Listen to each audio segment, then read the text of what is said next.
Salut, c'est Galastix. Aujourd'hui, on se retrouve pour une nouvelle vidéo jeu de société avec Super Fantasy Brawl. Et mate cette boîte comme elle est énorme. Il se joue de 2 à 4 joueurs à partir de 14 ans pour des parties d'environ 30 à 40 minutes.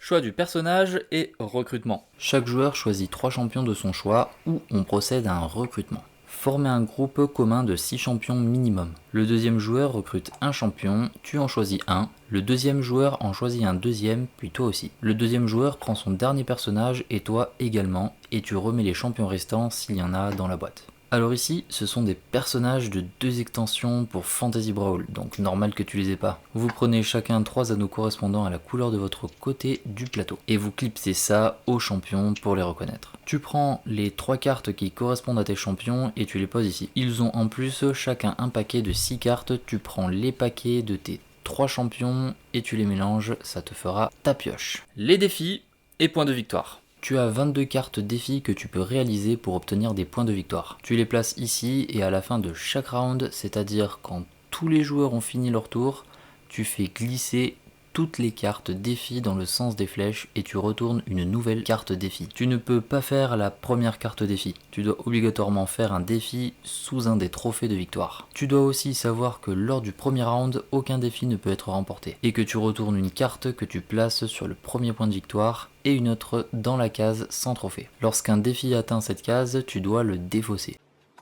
Lorsque tu réussis un défi, tu défausses la carte et obtiens les points de victoire correspondant à l'emplacement. Lorsqu'il n'y a plus de cartes défi dans la pioche, mélange son tas de défausses pour refaire un deck. Le premier qui obtient 5 points de victoire emporte la partie. Lorsque tu mets un ennemi KO, tu obtiens un point de victoire. Liste du matériel. Tu as un jeton premier joueur, le côté hache pour les oranges et un côté épée pour le joueur violet. C'est bien utile pour se souvenir quand débute un nouveau round. Tu as 20 jetons dommage double face. Un côté 1 dommage et l'autre côté 3 dommages. Ils te permettent en les plaçant sur tes cartes personnages de savoir combien de points de vie il te reste avant qu'il ne soit KO. Tu as 2 jetons piège étourdissement, 2 jetons piège immobilisation, 2 jetons piège dommage 1, 4 pièges dommage 2 et 2 pièges dommage 3. Les essences de magie, vous avez 3 jetons chacun. Le jaune, c'est la création. Le bleu, la manipulation. Et le rouge,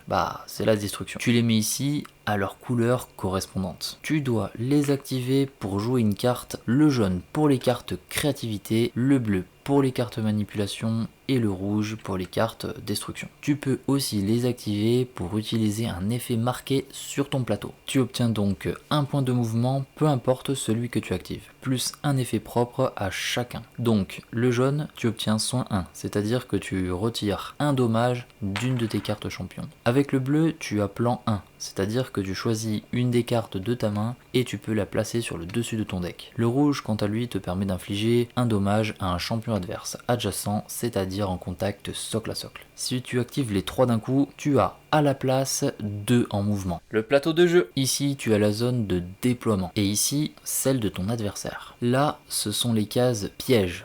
Au début de la partie, tu dois en poser 2, puis ton adversaire 2 aussi, face cachée. Une case piège qui n'a pas de jeton piège est quand même considérée comme une case piège. Peu importe si tu passes par cette case, que tu t'y arrêtes dessus ou qu'un effet t'y fasse passer. Cela déclenche le piège, mais le champion peut continuer son déplacement après avoir déclenché l'effet du piège, s'il le peut encore. Il doit toujours y avoir 4 jetons pièges sur le terrain, donc le champion qui vient d'activer un piège en pioche un nouveau face cachée et le pose sur une case piège disponible. Si toutes les cases sont prises, pose-le sur une case adjacente à une case piège. Ici, tu as ton portail et là, celui de ton adversaire. Ils permettent d'accueillir tes champions mis hors combat, c'est-à-dire un champion qui a reçu un nombre total de dommages égal ou supérieur à son nombre de points de vie. Sur le portail, il ne peut plus être touché ni ciblé. Sur la carte de ton champion, ici, tu as son nombre de points de vie et ici, son nombre de points de défense. La défense permet de retirer des points de force à une attaque. Par exemple, une force de 2 sur une défense de 1, vous infligerez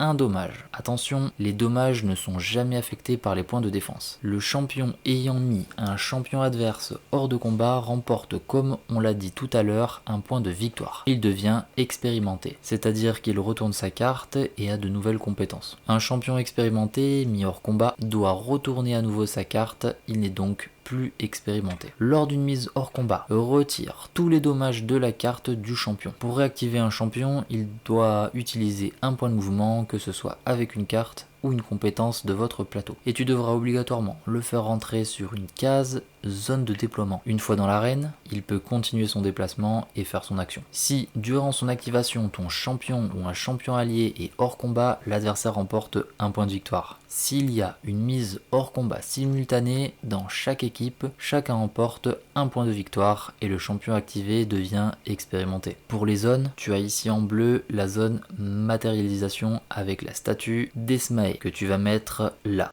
La zone destruction en rouge pour la statue Garnet que tu places ici. Et la zone créativité en jaune pour la statue Ragril que tu mets là. Lecture des cartes. Ici, on peut voir que cette carte inflige des dommages directs aux champions ciblés sans se soucier de la défense. Ici, on a le nombre de points de force de l'attaque de ta carte. On doit y soustraire le nombre éventuel de points de défense de ta cible. Ici, tu dois reconnaître le symbole de déplacement, on l'a vu sur le plateau joueur tout à l'heure. Voilà les déplacements que tu peux faire par exemple. Ce symbole correspond à ton champion. La carte ne peut donc être utilisée que pour ce champion. Regarde sur ton champion, tu as son symbole ici. Là, tu as la zone d'effet. Ce symbole correspond au corps à corps. Par exemple, ici, ton personnage pourrait appliquer son attaque ou effet, et ici, non, car il serait trop long. Là, tu affectes toutes les cases correspondantes au symbole. Je te montre ici, tu infligerais donc 1 de force sur chaque personnage ennemi. Les personnages alliés ne sont pas affectés, tu devrais donc soustraire la défense de chacun et infliger les dommages correspondants. Là, tu peux attaquer seulement en ligne droite, et sans être gêné par une statue ou un champion quelconque. Tu dois respecter le chiffre indiqué. S'il y avait marqué par exemple 2 à 4, tu pourrais choisir entre 2, 3 ou 4 cases pour toucher ta cible. Là, c'est le meilleur. Tu peux toucher au nombre de cases écrits à côté du symbole, mais tu n'es pas obligé d'être en ligne droite. Donc, tu pourrais par exemple attaquer un ennemi dans cette configuration-là. Et tu n'es pas non plus gêné par les champions ou les statues, donc c'est pratique. Par exemple ici, tu pourrais toucher ta cible. Petit symbole en plus ici, ça signifie que l'effet s'utilise uniquement après ton attaque. Et là, avant ton attaque. Ça veut dire que tu peux utiliser l'effet et ne pas attaquer si tu le souhaites. Autre point là, ce symbole signifie que c'est une carte réaction. Donc tu peux l'utiliser seulement lors du tour adverse et si tu es attaqué, la carte est donc utilisée pour le champion ciblé sauf effet contraire. Attention, tes cartes réaction ne peuvent pas être utilisées contre les cartes compétences. Justement, parlons-en, ce symbole est attribué aux cartes compétences. Tu dois commencer par utiliser les déplacements et t'es pas obligé de te déplacer du max de cases. Ensuite, tu utilises l'effet de ta compétence ou pas, comme tu veux. Le symbole des cartes attaque utilise tout ou partie des mouvements de ta carte. Utilise tes effets et choisis ou non d'utiliser ton attaque. N'oublie pas de soustraire la défense adverse à ta force et qu'il peut te contrer avec une carte réaction. Ces effets sont appliqués avant ton attaque et ton effet. Les effets. Bon, maintenant, voici la grande liste des effets de tes cartes. Attraction. Tu déplaces en ligne droite le champion ciblé allié ou ennemi d'autant de cases qu'il est indiqué sur ta carte. La cible s'arrête avant d'entrer dans une case qui contient un autre champion. Elle active les pièges si elle passe dessus. Si la cible ne peut être attirée sur la distance totale, elle reçoit un nombre de dommages équivalent au nombre de cases restantes. Par exemple, si elle avait 4 cases et que tu peux seulement la déplacer de 2 cases, alors ça lui infligerait 2 de dommages. Contrôler signifie le joueur qui a le plus de champions dans la zone à contrôler. Course 2, c'est-à-dire que là par exemple tu dois te déplacer seulement en ligne droite de 2 cases. Doubler, une fois ton attaque résolue, recommence une nouvelle fois ton étape. Par exemple 2 de force ne te ferait pas 4 en force mais bien 2 et encore 2, ce qui permet à l'adversaire, s'il a une défense, de se protéger de quelques dommages. Drain de vie, tu remportes autant de points de vie que les dommages infligés par l'attaque de ta carte. Étourdissement, on a vu que les pièges aussi ont cet effet. Le champion ciblé par cet effet doit se défausser d'une carte liée à ce champion de sa main. S'il n'en a pas, il montre sa main à l'adversaire pour le prouver. Immobilisation. Là, tu perds tous tes mouvements ou effets de déplacement immédiatement. Durant ce tour, sauf l'effet placé, permet de déplacer ton champion. En revanche, tu peux attaquer ou utiliser un effet normalement tant qu'il n'y a pas de déplacement. Mal en point signifie que ton champion dispose de la moitié ou moins de la moitié de ses points de vie de départ. Ça lui permet d'activer certains effets où le titre mal en point est stipulé. Peur 2. Le champion doit effectuer une course de 2 cases dans la direction de son choix à condition de s'éloigner de la source de la peur. Si plusieurs choix sont possibles, tu dois utiliser la direction qui t'éloignera le plus de cette source de peur. Pioche. Facile, tu pioches le nombre indiqué ou moins de cartes, mais tu dois l'annoncer à ton adversaire. Piqué 2, c'est un mouvement en ligne droite de 2 cases. Tu peux traverser ennemis, alliés et statues et même les pièges sans les activer, sauf si tu termines ton piqué sur une case piège. Placé, là tu prends le champion pour le poser n'importe où ailleurs sur une case du plateau. Poison 2, si tu as infligé des dommages à ta cible, tu infliges en plus 2 de dommages. Poussé 1, tu pousses le champion ciblé en ligne droite de une case. S'il est arrêté avant par un quelconque obstacle, bord du plateau compris, tu infliges un nombre de dommages équivalent au nombre de cases restantes. Si par exemple tu devais le déplacer de 3 cases et que au bout d'une case il était bloqué, alors tu lui infligerais 2 de dommages. Saut 3, tu te déplaces de 3 cases et tu peux traverser n'importe quel obstacle sans activer les pièges, sauf si tu atterris dessus. Tu peux aller d'ailleurs dans n'importe quelle direction. Transfert 1, tu peux cibler un champion pour le déplacer de une case ou moins dans n'importe quelle direction.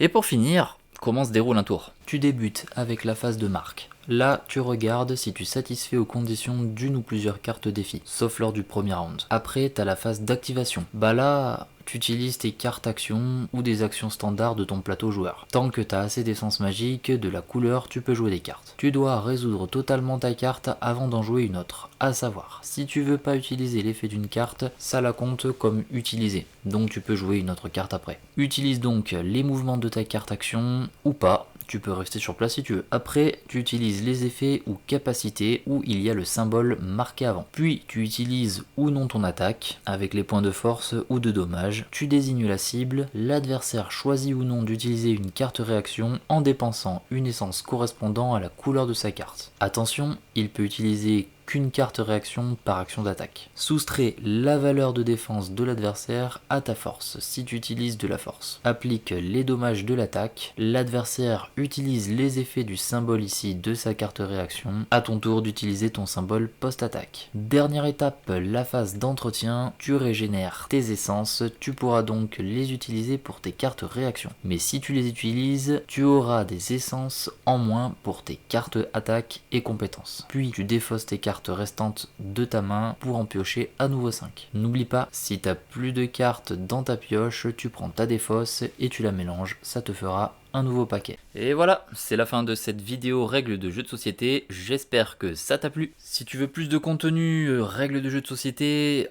tuto peinture, gaming, bah abonne-toi à ma chaîne et tu pourras suivre tout ça.